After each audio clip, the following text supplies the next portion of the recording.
J-Dog back to answer more goddamn questions.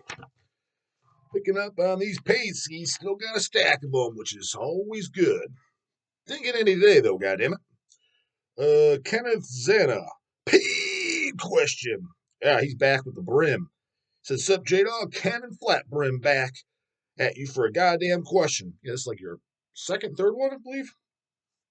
Said the brim wanted me to ask you if you ever met Pantera.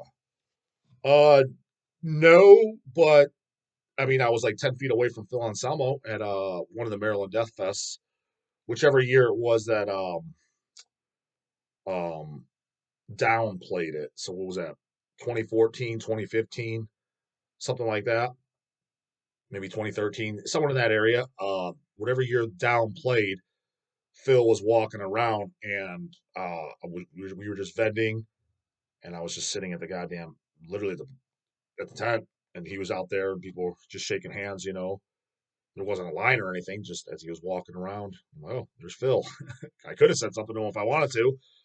He was like 10 feet away, but, well, I mean, what was I going to say? Hey, bro, I don't like your man. I mean, I don't really have anything to say to the guy. You know what I mean? And again, before some wise ass, what a fucking contradicting asshole. He should have in one video that he would do an interview with the guy. You have to schedule an interview. I would think it's shit to fucking ask him, because no fucking shit, it's going to get goddamn views. And hence, the views bring in this channel, bring in eyeballs, bring in new fans, make people aware of hells. You do realize it's the whole goddamn point of the channel, right? It's not to fucking talk to my goddamn self. So I'm not a fucking idiot to realize that a Phil Anselmo interview would bring in goddamn views. Now, would I sit there and be a liar and a goddamn complete poser on camera and act like I'm a super fan? No, I would tell him I'm not a fucking fan of it. I mean, I wouldn't be a complete jerk to the guy. Might bust his balls here or there if he seems like a goddamn that he could take it. Would see. But yeah, of course I would fucking interview him. Why the fuck wouldn't I? I mean, you have to be an idiot not. I just like I'd interview Rob Zombie. Um, Shit like Slipknot and Limp Dick, I would not for them, because literally I don't even know those fucking idiots' names. I don't even consider that shit metal whatsoever. It's not even on Metal Archives too. So before all these elitists fucking say shit, Slipknot is not recognized as metal by Metal Archives. They're not on there, and because it's not. That is rap core fucking garbage. What it is, rap core commercial fucking garbage. That's what it is. It's not goddamn metal. Pantera's a metal band. It's on Metal Archives. So, and I literally know nothing about those guys whatsoever. As far as I don't even know their names. Nothing. It has, to me. There's no real metalists out there that's influenced by Slipknot. Now, don't get me wrong. I'm sure there's some the real metalists that they're younger. There is no 50-year-old metalist out there that's a true goddamn metalist listening to Slipknot. None. Zero. Zilch. And if there is, I am. What happened, dude, is you got into this super fucking late. Super fucking late. You got in this well into your adult years. The Knot was your goddamn gateway band, and then you heard the heavy shits. You are my age or younger if you are a true metalist and you still like Slipknot. How could that be possible? It is because it was your gateway band, and then you found the true shit, but you're staying true to yourself. Like, yeah, that's what I heard first. I still enjoy it for what it is, but yeah, I realize it's the canoe poser garbage.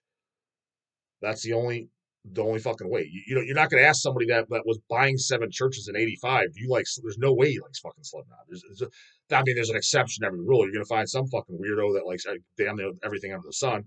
You ever notice that you got, not going to mention any names too? There's some big names in the metal scene, death metal scene too, where it's cool. It's like your opinion on metal is almost irrelevant, dude, because you literally like everything. It's like you got, I mean, it's cool that, yeah, I guess, yeah, you give everything a chance, but it's like, why would I assume, if you say, yeah, it's good, check it out? I was like, dude, I've literally never heard you say something you don't like. So you have no filter whatsoever. Unless it's one of those guys, they're not going to like that fucking shit. So hence Slipknot or something. And again, that shit's everything I hated in high school. It's Canoe of Canoe, Korn's another one, Tool's another. Like I wouldn't even. You would have to pay me to interview those guys, and not the $10 fee either. It's $500. I would do it. Okay, cool. Yeah, outside that, I'm not doing it. I wouldn't even know what to fucking ask those homeboys. I don't know. What are you posers into? Fucking Snoop Dogg? That's what I assume by looking at you and with the music I have heard.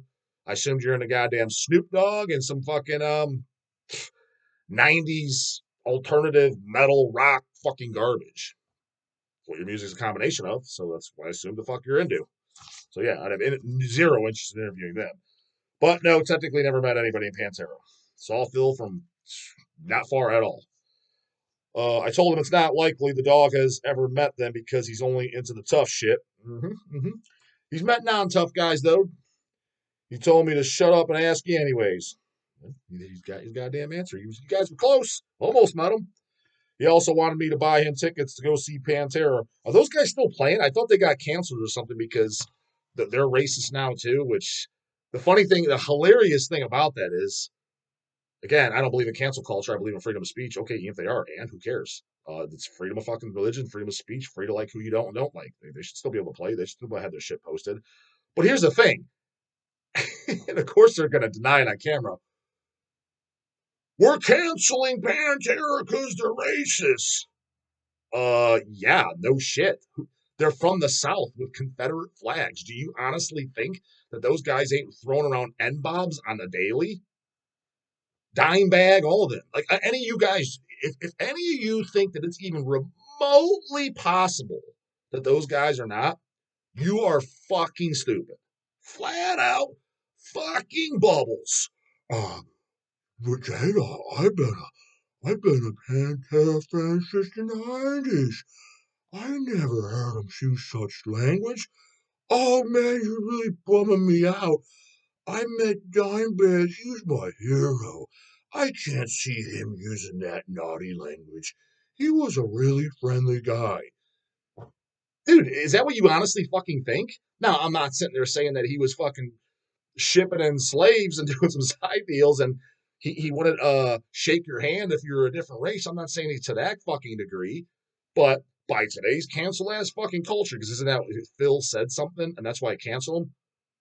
No fucking shit. That's why when I brought the obituary thing too, like, I don't know if it's true or not, but guys in their 50s that are from the South, why would anyone think that no, they haven't been using that word?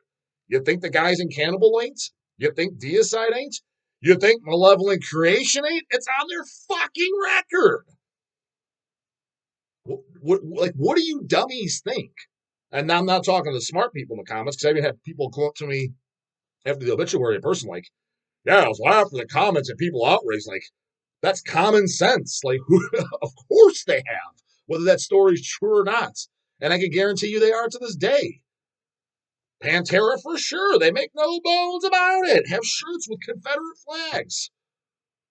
You're telling me they're not using N-bombs? So let's cancel Phil now in 2023 or what was because he said something. They basically put it out there in the 90s for you. They've been saying it since day fucking one. Day one. Like, dude, fucking blows my mind how fucking pathetic and stupid fucking society is. Where the fuck do you leave off on this goddamn shit? Talking about your racist ass goddamn Pantera. Which, spill the beans, spill the beans. What? They told you that themselves. He's still obsessed with them. I'm real proud of him. But I told him it's just a Pantera cover band. Oh, is it? I mean, isn't it? Well, I mean, I don't know what other idiots in that band other than fucking Phil. At least got him, so it's not a complete cover. But it probably mostly is. I mean, yeah, douchebag is fucking dead. Didn't one of those other JoJo's fucking die? So I mean, I don't know. Is there what 3 guys left? It's 3 guys left, and it's them. I don't know if it's a complete cover band. It's better than. I mean, there's way worse fucking offenders in the death metal scene. I mean, look at Napalm Death. Napalm Death literally does not have a single, not one original member. That's a complete fucking cover band. If he didn't get him tickets, he'd fart in my face when I'm sleeping. I told him to slow his roll and inform me that dogs can't go to concerts. Probably some of those fests they probably can, right? Maybe not. I don't know. Especially some of those goddamn hippie fests. Fuck if I know. I don't know. Never been in that shit. He wasn't happy about that. I decided to try to cheer him up by playing the new pharmacist, and he made me play the great contractor on repeat for 2 hours straight. God damn, he only likes one goddamn song, 2 hours straight. Holy shitski. He was loving it. Who won it? He was doing barrel rolls all over the place. He wanted me to tell you he's excited to get the new Caustic Phlegm 7-inch we just ordered. Yeah, the guy, that's the demo on 7-inch. Dog's ID, of course, goddammit. Uh, Fantastic goddamn death metal. Yeah, who needs the Pantera when you got the fucking Caustic Phlegm, goddammit? Anyway, we have a good one. Ken and Flat Brim out. Out to make sure to spend that Caustic Phlegm 7-inch for 2 hours straight when you get it in. It should be out in a couple weeks, or I think it says March. Pre-order dates on there. I was assuming the goddamn plant's on time for a change, which sure seems like they never fucking are. Somewhere around that time, yeah, though. Tommy Becker's back, as always. This guy says he's almost down here every day, which is I ain't complaining. Paid question. He puts the Nunslaughter box that my dumbass forgot to post. Oh, yes, he was mentioning a box set. I said, which one? And they have several. Is Damn to Japan. Damn to Japan. I remember those goddamn days, brah. Put out by goddamn hells. Dog hand assembled all those goddamn things. So it was literally shit. You know what? That might have been in a. I can't remember. Was that? I think we might have been living at Hell's house together. Yeah, I think it was after we moved out of our parents' house and bought the house together. Anyways, I remember with the boxes because the boxes came as empty shells because everything was pressed at a separate place for that release. I forget the exact reasoning why. But anyways, the boxes, since they're like this thick, right? And it'd be very light when they're empty. I remember they came in these big ass refrigerator boxes, and you had like I don't remember the exact quantity. There might have been max 50 in a box, max, and that's pushing it. And then I think there was 1,000 press, 500 black, 500 purple, if I'm not mistaken. Maybe it was 333 black, 333 purple, something like that.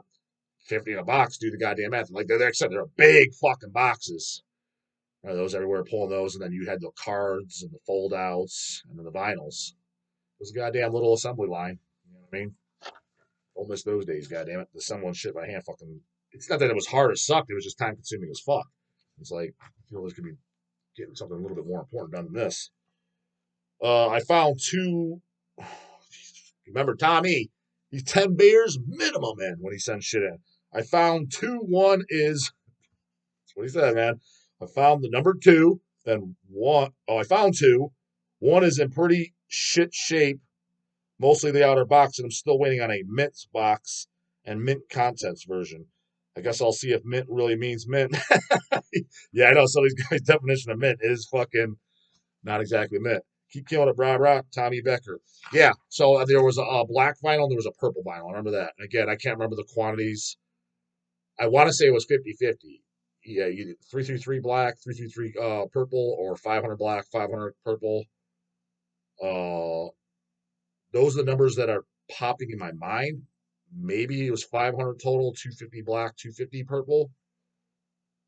It could have been that, but I'm for whatever reason, 500, 500, or 333, 333 is popping in my mind for that release. Yeah, fuck, that was a long time ago that fucking thing came out. Some of the devils watching this shit, the young ones that set up page keys, they weren't even motherfucking born. Or if they were, they just came out of Mama's snatch. Jesus fuck, Tommy Becker again, goddamn it. Like I say, something almost goddamn daily. I think he's got another one here too. Sure does. At the bottom, I don't think I get a third one. God damn. Holy shit. He says, read slowly, big fella. I need to with your goddamn messages, homeboy. Hey, brah, I'm just dropping in to let you know that embalmer order, the embalmer interview, and especially the evidence box are fucking top shelf metal fucking majesty. All the merch shit you brothers come up with sends all those limp dick, homo, stretched earlobe, and even more stretched buttholes, and all other so-called metal authorities home on a blood dripping stretcher. Even more stretched buttholes. They're stretched all right, goddammit. And as always, keep up the stellar fucking work, and also fuck all those pussies you're trying to get. Fuck all those pussies you're trying to get for interviews and are not even man enough to get back with you and give you at least a yes or no answer. Typical of today's emasculated ladyboys in the metal scene. Yeah, but to be honest with you, dude, as far as interviews, with replies and that, don't be wrong, I have gotten some no replies. But it's way more so for release type shit, like actually putting stuff out. That's like, again, like for example, I'll just use Monstrosity as an example. If I wanted to do Monstrosity, I mean, there's the Discord. She like got it, just flat out no reply. Never emailed about Monstrosity to anybody, but I guarantee that's what it'd be. It'd be no reply. That's the norm. So the interviews aren't quite to that degree bad. Um, so yeah, at least we're not there. And yeah, as far as the evidence box sets, yeah, we had some back because we put out the embalmer, the emanations. The first 100 are on picture disc, and that comes in a box set. And then there was a CD box set as well. I think we have. What happened is they sold out immediately. Like, I mean, especially the LP box set. Shit, I think it sold out in like 2 days or something. It really, really fucking fast. And then we bought out a collection which had like 3 of them or something like that in. And then that's why it's so expensive on the site because this is what they want, and we just mark it up. We don't buy out too many goddamn collections in general. It's usually people we know kind of hooking up, and if it's somewhat easy to put on the site, because so for example, like something like the embalmer, it's like the listing's already made. We just have to update inventory, so it takes seconds. When you buy, reason we don't like to buy a lot of collections out is because it's a lot of just ones, right? Usually one copy. Sometimes twos, like in this case, 3 or so. You have to make a whole new listing for one item, one quantity. That's time consuming as fuck to whatever. So say it's a CD and you mark it up $5. It's like all that labor to make $5. It's like that was a fucking waste of time. That's why we don't generally like to fucking do that stuff. A lot of it's homeboy hookup of people that we know. So the collections buyouts don't like to do that at all. It's very select circumstances. Because if I have people, you sell my collection, it's got to be something where it'd be massively in our vested interest. Because otherwise, like, think about it. So like, if we bought a CD off you, or let's say an LP. Let's say you had a rare fucking LP. You sold it to us for $50 because it's not a print LP, and we're gonna sell it for even say 60. Say we marked it up $10. Well, that's $10 profit. If we do a wholesale with like Peace Bell Records and we get 30 copies of a Dark Moon album, I'm a Dark Throne album, which do you think's more worth it? It's the same amount of labor to list it. Quantity 1, quantity 30. See what I'm saying? That's why I generally don't like to fucking do that. But I'm sure some people are kind of scratching their noggins about the embalmers on the site. And why are they so goddamn high? Like I said, for that goddamn reason. Joey Marks, paid question. Yo, homeboy J-Dog. What's good in the hood? It's Metal Musician 6996. You guys recognize him. Comments all the motherfucking time. Actually, pretty much goddamn every day. Had a couple questions I don't think anyone has asked. First question. If you end up getting the Glenn Benton interview, what is a question you want to ask him that no one has ever asked him in an interview? Yeah, so for Glenn, I'm going to make up a list of questions. Probably will for Sacred Reich too. So Sacred Reich's looking good. By the time you see this, it might be right around the time I'm leaving. So I'm recording this right before leaving for Hell's Heroes, and then the next week is when I'm going to Phoenix. So literally a week, 1 week from today, exactly a week is when I leave for Phoenix. And I've been in contact with Phil Rind of Sacred Reich. Shout out to Chase from Gatecreeper. He's the one who hooked that up. And Phil did get back, and we've been corresponding. And long story short, I haven't got a solid answer. He said probably Friday. Got to talk to Wiley. So it's looking good chance now. If you see a few videos after, if we're second week in April, nothing happens. I mean, it didn't happen. What happened, bro? I don't know. So I was planning on putting up some questions for Sacred Reich too, and I was trying. Yeah, the goal is trying to do it with Phil and Wiley, the 2 original fucking guys, the guys that fucking matter. You know what I mean? I don't need some 22-year-old guitar player that plays on a new album. Who? Were you even alive when Ignorance came out? Don't give a shit what he has to say. So Phil said, yeah, but I'll probably print up questions for him. Glenn as well, I will, because I'll think stuff up, so that way, I try to don't forget anything like that I definitely wanted to ask. But I don't want to blow my whole load on here. Keep it a surprise if that happens. But I'll give you, I guess I'll give you one that I'll definitely ask. As I'll ask him about for sure is about the first Amon demo, the vocals. His vocals are drastically different on the first Amon demo, and then the second one is when he immediately switched over to his vocals that he used on that demo and only the first album. Now, I'm not going to ask him why his vocals changed on Legion Up, because they did, because he already explained that in Craig's interview, because he fucked his voice up. He had his tonsils removed, then went on tour a week later, and he completely he damaged his vocal cords. So you hear explain that. But in '87, the '87 demo, first demo, the Amon demo, which was the Deicide, they had to change the name because of the King Diamond thing. King Diamond, Amen Belongs to Them song on Roadrunner Records as well, so they changed their name to Deicide. Same goddamn band though. This Hoffman brothers, shut up. We're Amon now. Amon is fucking Deicide, dumbass. It's fucking whatever. So I'd ask that. His vocals were, and this dude sick as fuck at that time. They're like borderline black metal, death metal. I guess similar. You'd say I was, ask about him. Like, was it inspired kind of like Abominations of Desolation? Because it's in that style, that snarly-ish death and black style. Is that why he sang like that? Because he said also, maybe it might have been Josta's interview. Somebody, I think it might have been Josta's interview. One of them, in the more recent ones, that he was almost a morbid angel, you know, around in the '80s. So he tried out for him or whatever. So obviously he was familiar with morbid angels, probably practicing abominations.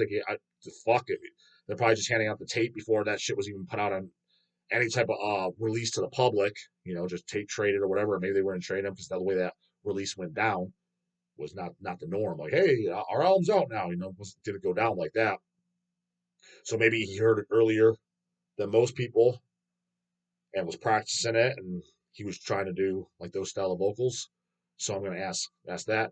Fucking none of these goddamn other poser ass fucking channels that interviewed him are, how's the tour going? Yeah, just heard Deicide last year, man. You guys are pretty cool. Heard you been around a while. Some poser ass jackass. Those interviews exist. Go YouTube them. That's a lot of them. They're quickies though. There's a guy in Canada. He looked like a pushover and a fucking half. That was like 6 or 7 years ago. Just a shit where it's like just nothing interesting whatsoever. It's like, dude, do you even listen to the goddamn fucking band? And don't be wrong. I mean, I'm not going to sit there and say that everybody I interviewed, I'm a fucking super fan either. But you don't get the goddamn GB if you're a fucking ham and egg or fucking JoJo just heard them. Oh, and if you do get them, you don't get them before the goddamn super fan dog. That's some bullshit.